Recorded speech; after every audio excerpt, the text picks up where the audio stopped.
ಎಲ್ಲರೂ ನಮಸ್ಕಾರ. ಇವತ್ತಿನ topic types of laparoscopy. Usual ಆಗಿ ಎಲ್ಲ ಹೆಣ್ಮಕ್ಳಿಗೂ ಲ್ಯಾಪ್ರೋಸ್ಕೋಪಿ ಅಂದರೆ ಏನು ಅನ್ನೋದು ಗೊತ್ತಿರುತ್ತೆ, ಬಟ್ ಅದರಲ್ಲೂ ವೆರೈಟೀಸ್ ಇದೆ ಆಯಿತಾ. ಹೆಣ್ಮಕ್ಳಿಗೆ ಬೇಕಾಗಿರೋದೇನು ವೆರೈಟೀಸ್. ಓಕೆ, ಲ್ಯಾಪ್ರೋಸ್ಕೋಪಿನಲ್ಲೂ ಕೂಡ ವೆರೈಟೀಸ್ ಇದೆ.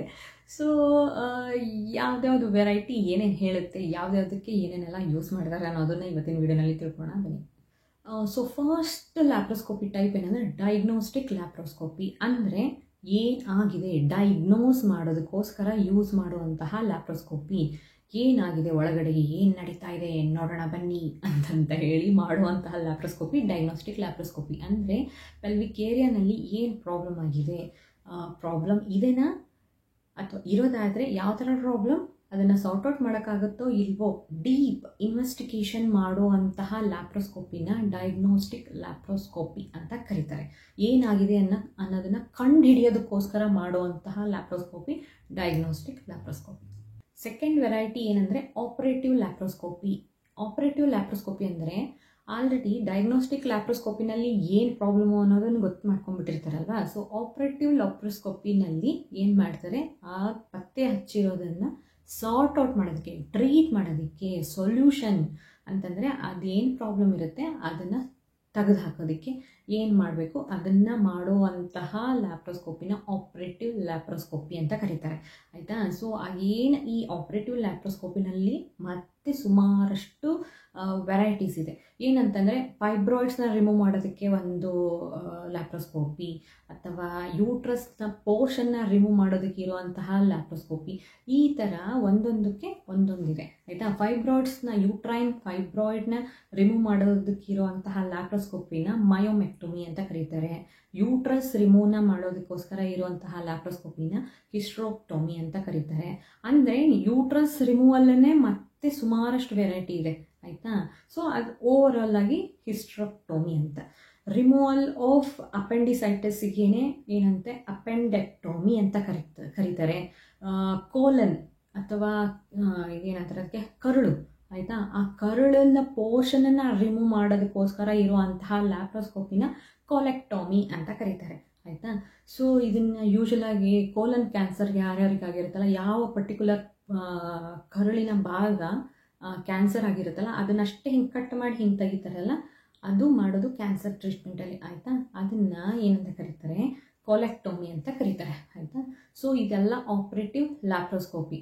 ಏನು ಮಾಡ್ತಾರೆ ಲ್ಯಾಪ್ರೋಸ್ಕೋಪಿ ಅಂದರೆ ಒಂದು ತಿಳ್ಕೊಳ್ಳಿ, ಯಾವ ಪೋರ್ಷನಲ್ಲಿ ಪ್ರಾಬ್ಲಮ್ ಆಗಿರುತ್ತೆ ಆ ಪೋರ್ಷನಲ್ಲಿ ಅಬ್ಡೋಮನ್ ಮೇಲೆ, ಅಂದರೆ ನಮ್ಮ ಕೆಳ ಹೊಟ್ಟೆ ಮೇಲೆ ಏನಾದರೂ ಪ್ರಾಬ್ಲಮ್ ಆಗಿತ್ತು ಅಂದರೆ, ಒಳಗಡೆ ಆಗಿತ್ತು ಅಂತಂದರೆ ಮೇಲ್ಗಡೆಗೆ ಸಣ್ಣದಾಗಿ ಇಷ್ಟಿಷ್ಟು ಕಟ್ ಮಾಡ್ತಾರೆ. ಕಟ್ ಮಾಡಿ ಅದರೊಳಗಡೆಯಿಂದ ಮಷೀನನ್ನು ಒಳಗಡೆ ಕಳಿಸಿ, ಕೈ ಏನು ಯೂಸ್ ಮಾಡಲ್ಲ, ಇಷ್ಟೇ ಕಟ್ಟನ್ನು ಮಾಡಿ ಅದರ ಥ್ರೂ ಮಷಿನ್ನ ಒಳಗಡೆ ಕಳಿಸಿ ಪ್ರಾಬ್ಲಮ್ನ ಸಾರ್ಟ್ ಔಟ್ ಮಾಡ್ತಾರೆ. ಇದೇ ಲ್ಯಾಪ್ರೋಸ್ಕೋಪಿ ಆಯಿತಾ. ಸೊ ಯೂಶಲಾಗಿ ಏನು ಮಾಡ್ತಾರೆ ಅಂತಂದರೆ diagnostic laparoscopy separate, operative laparoscopy separate ಅಂತ ಮಾಡಲ್ಲ. ಒಂದೇ ಸಿಟ್ಟಿಂಗಲ್ಲಿ ಡಯಾಗ್ನೋಸ್ಟಿಕ್ ಆ್ಯಂಡ್ ಆಪರೇಟಿವ್ ಲ್ಯಾಪ್ರೋಸ್ಕೋಪಿನ ಮಾಡ್ತಾರೆ. ಅಂದರೆ ಏನಾಗಿದೆ ಅಂತ ನೋಡ್ತಾರೆ, ಅದು ಸಾರ್ಟ್ ಔಟ್ ಮಾಡೋಕ್ಕೆ ಬರೋ ಹಾಗಿತ್ತು ಅಂತಂತಂದರೆ ದೇರ್ ಆ್ಯಂಡ್ ದೆನ್ ಡಿಸಿಷನ್ ತೊಗೊಂಡು ಅದನ್ನು ಸಾರ್ಟ್ ಔಟ್ ಮಾಡ್ತಾರೆ. ಅಂದರೆ ರಿಮೂವ್ ಮಾಡ್ತಾರೆ, ಸಾಲ್ವ್ ಮಾಡ್ತಾರೆ. ಪ್ರಾಬ್ಲಮ್ ಏನಾಗಿರುತ್ತೆ ಅದನ್ನು ಅಲ್ಲೇ ಸಾಲ್ವ್ ಮಾಡ್ತಾರೆ. ಸೊ ಹಾಗಾಗಿ ಯೂಶಲಾಗಿ ಲ್ಯಾಪ್ರೋಸ್ಕೋಪಿ ಮಾಡಿಸಿದವಾಗ ರಿಸಲ್ಟು ಪಾಸಿಟಿವ್. ಅಂದರೆ ಏನು ಪ್ರಾಬ್ಲಮಿಂದ ಹೋಗಿರ್ತೀರಾ ಲ್ಯಾಪ್ರೋಸ್ಕೋಪಿ ಆದಮೇಲೆ ಆ ಪ್ರಾಬ್ಲಮ್ ಇರೋದಿಲ್ಲ. ಓಕೆ, ಒಂದೇ ಸಿಟ್ಟಿಂಗಲ್ಲಿ ಟ್ರೀಟೂ ಮಾಡ್ತಾರೆ, ಡಯಾಗ್ನೋಸ್ ಕೂಡ ಮಾಡ್ತಾರೆ.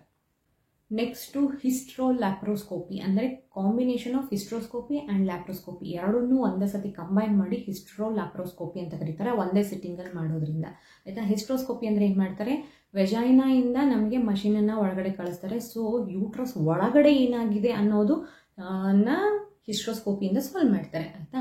ಹೊರಗಡೆ ಏನಾದರೂ ಪ್ರಾಬ್ಲಮ್ ಇದ್ದಿದ್ದನ್ನು ಲ್ಯಾಪ್ರೋಸ್ಕೋಪಿಯಿಂದ ಸಾಲ್ವ್ ಮಾಡ್ತಾರೆ. ಓಕೆ, ಸೊ ಒಂದೇ ಸಿಟ್ಟಿಂಗಲ್ಲಿ ಲ್ಯಾಪ್ರೋಸ್ಕೋಪಿ ಎರಡನ್ನೂ ಮಾಡೋದ್ರಿಂದ ಲ್ಯಾಪ್ರೋಸ್ಕೋಪಿ ಅಂತ ಕರೀತಾರೆ ಆಯಿತಾ. ಸೊ ಇದರಲ್ಲಿ 3 ಟೈಪು, ಒಂದು diagnostic laparoscopy and operative laparoscopy, laparoscopy ಅಂತ ಆಯಿತಾ.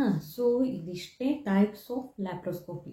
ಮತ್ತೆ ಏನಾದರೂ ಲ್ಯಾಪ್ರೋಸ್ಕೋಪಿ ಬಗ್ಗೆ ಡೌಟ್ಸ್ ಇತ್ತು ಅಂತಂತಂದರೆ ಕಮೆಂಟ್ ಬಾಕ್ಸಲ್ಲಿ ತಿಳಿಸಿ, ಉತ್ತರ ಕೊಡೋದಕ್ಕೆ ಖಂಡಿತವಾಗ್ಲೂ ಟ್ರೈ ಮಾಡ್ತೀನಿ. ಆ್ಯಂಡ್ ಹಿಸ್ಟ್ರೋಸ್ಕೋಪಿ ಲ್ಯಾಪ್ರೋಸ್ಕೋಪಿ ಎರಡು ಟೈಮ್ನಲ್ಲೂ ನಿಮಗೆ ಅನಸ್ತೇಷಿಯಾ ಕೊಡ್ತಾರೆ, ಯೋಚನೆ ಮಾಡೋಷ್ಟು ಅವಶ್ಯಕತೆ ಇಲ್ಲ. ಆ್ಯಂಡ್ ಕಟ್ಟು ಕೂಡ ಇಷ್ಟಿಷ್ಟೇ ಹಾಕಿರೋದ್ರಿಂದ ವಿದಿನ್ ಅ ವೀಕ್ ನೀವು ಆರಾಮಾಗಿ ನಿಮ್ಮ ಕೆಲಸ ನೀವು ಮಾಡ್ಕೋಬಹುದು.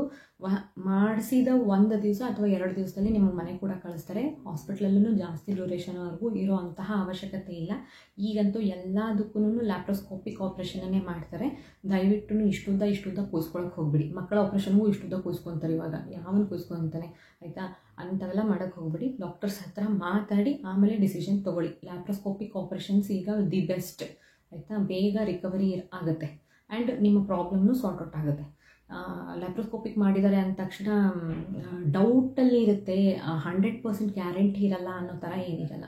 ಓಕೆ, ಕಟ್ ಮಾಡಿದ್ರೇ 100% ಅನ್ನೋ ಥರ ಏನಿರೋದಿಲ್ಲ. ದಯವಿಟ್ಟು ಅದನ್ನು ತಲೆಯಲ್ಲಿ ಇಟ್ಕೊಳ್ಳೋದಕ್ಕೆ ಹೋಗ್ಬಿಡಿ.